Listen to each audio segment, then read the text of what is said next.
Doktor, muş uxlagan çağında çılık talep ketme. Yotqan köpürüm, yastıklarımni başa hammasi su devlab ketib, suyun içinde yatqan devlab ketme. Bu sebep nima sebep deb so'rayotganlarcha. Endi buni qo'pab sizning sovuqingizni eshib ketibdi deb javob bersak, bu kotmaklab qoldi bu savol. Bu aytunda kechasi uxlagan chaqda çılık talep ketayotgan ish odatda bir necha sababdan bo'lishi mumkin.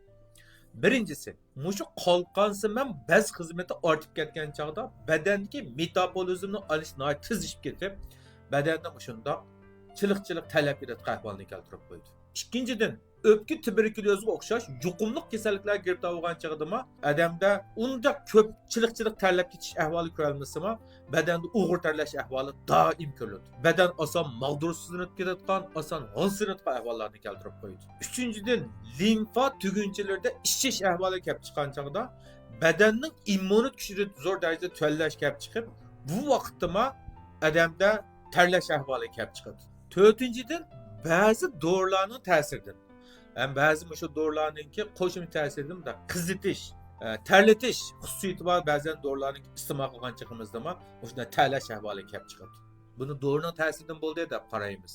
Beshinchidan, shu ayollarning klimater davriga qadam qo'ygan chaqda shu hormonlarning qalaymaqalishi sababidan ayollarda ko'p terlash ahvoli kelib chiqadi. Biz bunga hormonlarni tanishuvchi dorilarni iste'mol qilish orqali ko'p terlash ahvolini tanishaymiz.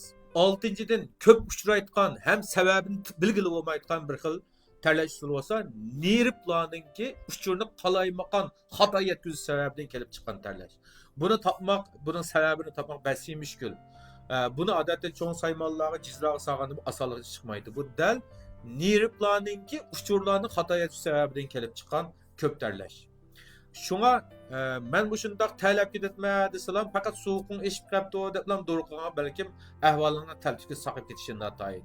Yuqoridagi o'xshash terlashlar ko'rilgan chaqda biz qanday qilamiz degan chaqda biz oldi bilan sizlarniki tumronlarni tutib, til ranginglarga qarab, uningdan keyin sizlarning turmush odatlarini so'rab, xizmat ahvolingni so'rab, uningdan keyin sizlarniki shu vaqtdagi mijoz xulqinglarga asosan mizojini ayirib chiqib, uningdan keyin dorilarni tanishlash orqali biz doim ko'p terlayotganning sababini tepib chiqqandan keyin dori iste'mol qilsanglar yoki biz uzqunlar tanishsanglar, yuqoridagi ko'p terlaydigan ahvolni tamoman tizginligili bo'ladi.